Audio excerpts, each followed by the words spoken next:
Shalom, all praises to Yahweh, Ba'asham Yahweh Shai, double honors unto the apostles and elders of Great Millstone who rule well, and shalom to the hopeful elect. This is Pai Allah from the GMS London camp, and this is just a quick video hitting a couple scriptures and building on some points that I've been meditating upon. It says Luke 10 and 21.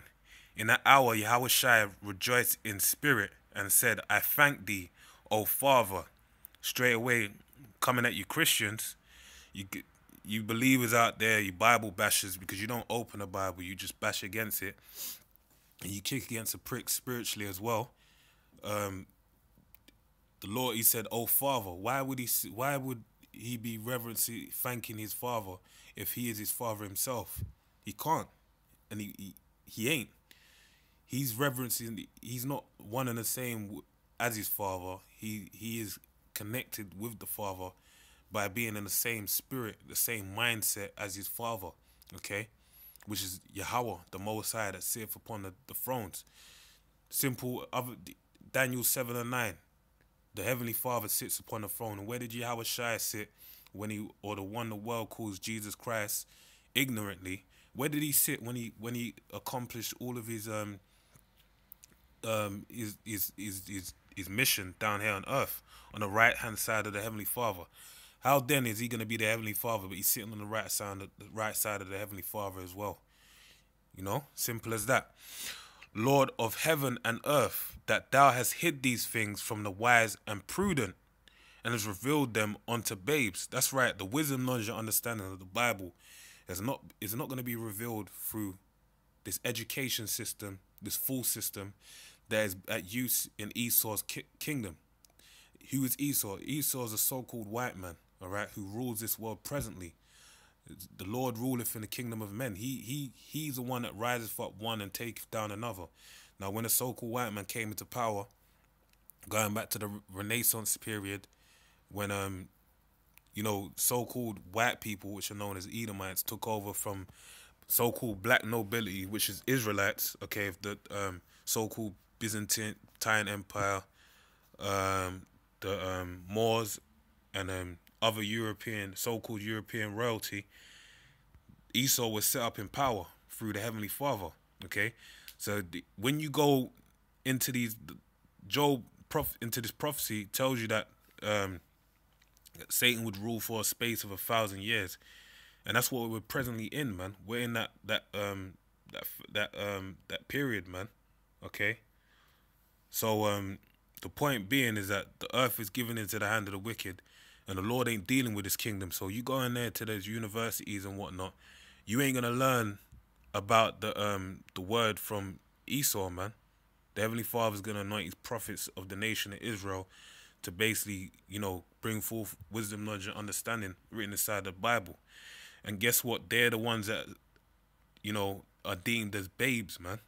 You see, Jakes is a spectacle. That Jakes, the stereotype that's pumped out there so hard by Esau, it's a spectacle that we're out there bringing out scriptures and going into deep, you know, basic levels of the basics of wisdom, knowledge, and understanding, which is the foundations of this earth. It's amazing that we can do that, man, because the Heavenly Father raised us up with His Spirit to do that, man. The valley of the dry bones, the spirit of wisdom, knowledge, and understanding. Heavenly Father gave us that power, and now when we go out there, we're spectacle unto the earth. And Yahweh Shai is rejoicing in that, okay, saying He has revealed them unto babes. Even so, Father, for it seemed good in Thy sight. Okay, and that's fulfilling prophecy. Isaiah 55:11. My word doesn't go out void, and that's fulfilling is you know, what seemed good in His sight. Verse 22, all things are delivered to me, O my Father, and no man knoweth who the Son is but the Father, okay? And who the Father is but the Son, and He whom the Son will reveal Him. So the only way for you to get to the Heavenly Father, first off, you got to be an Israelite. That's the first thing. Because when you go back into the Amos 3 and 1, you Israel, of all the families of the earth have I known, therefore I shall punish you for all your iniquities. The Heavenly Father only known Israel. But now we're in a time where faith has basically been dried out in this land, and where there's an elect, a little sanctuary as spoke of in Ezekiel 11 to 16, that basically the Heavenly Father is dealing with, all right?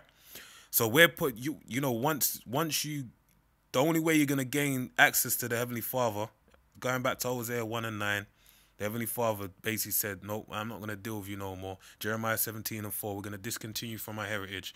The only way back onto the Heavenly Father is by who? Yahweh Shai, who is a mediator. All right, He's a mediator of our faith. All right, so we have to go through Him, and that's how you get to know the Heavenly Father, Yahweh. Yahweh, Ba Sham, Yahweh Shai. Yahweh in the name, Baha in the Sham name, Yahweh Shai, the name of Yahweh Shai. All right.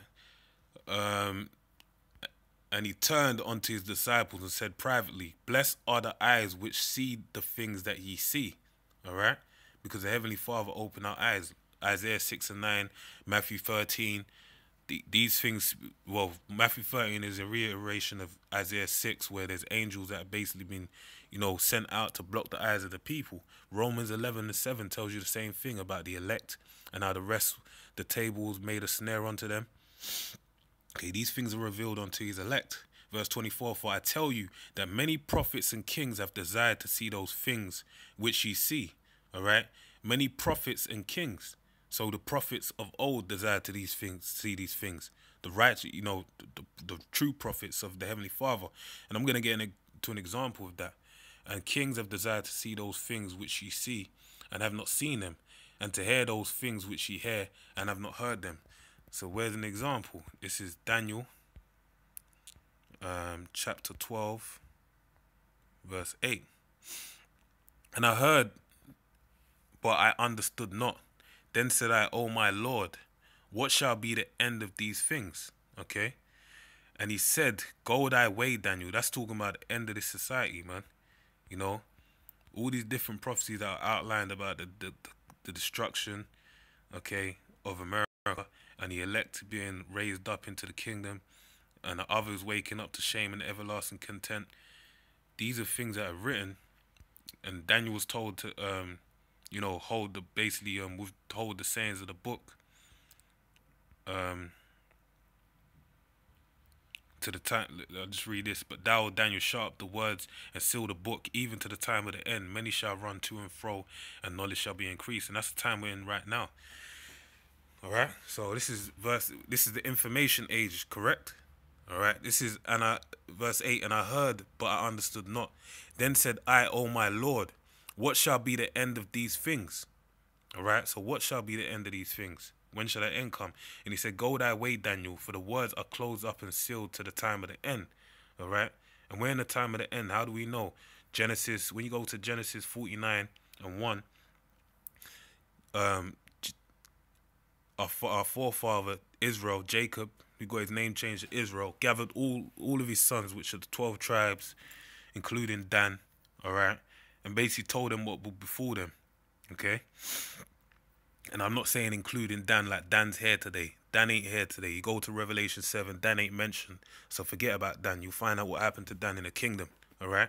But the point being is that, the word was sealed, but the end times, we know we're in the end times how, because all the things that happen now prophetically were prophesied, was slated to come in the time of the end. Gather, the troops shall overcome him. Judah is a lion's whelp, who shall rouse him up?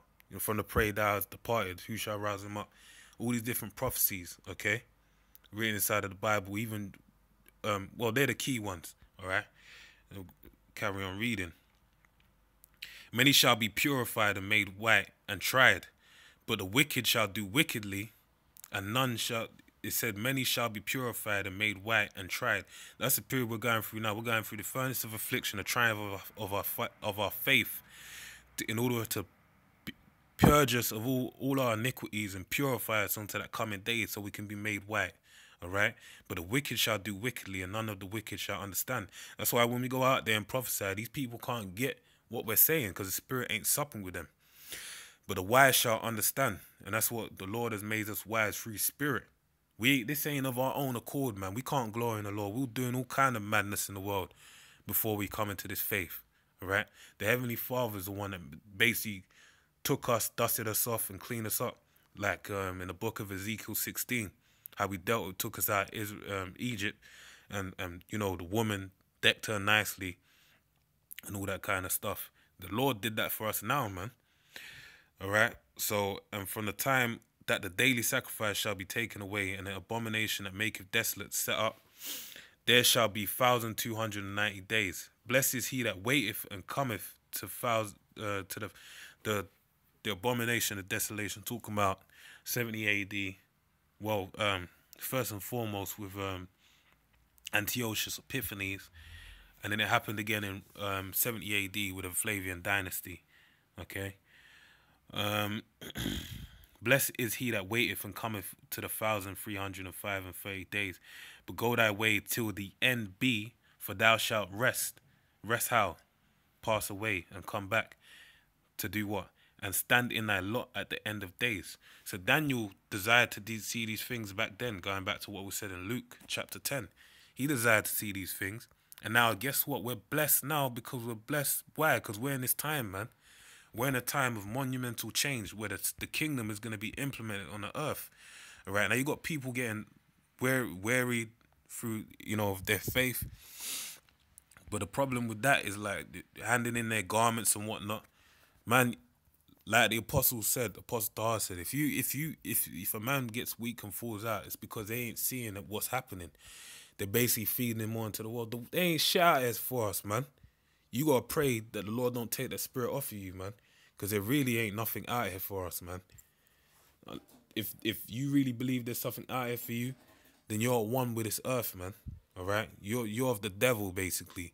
Because this is Yahweh Shai's kingdom's the only righteousness that's going to come from this place. We're in the flesh, man.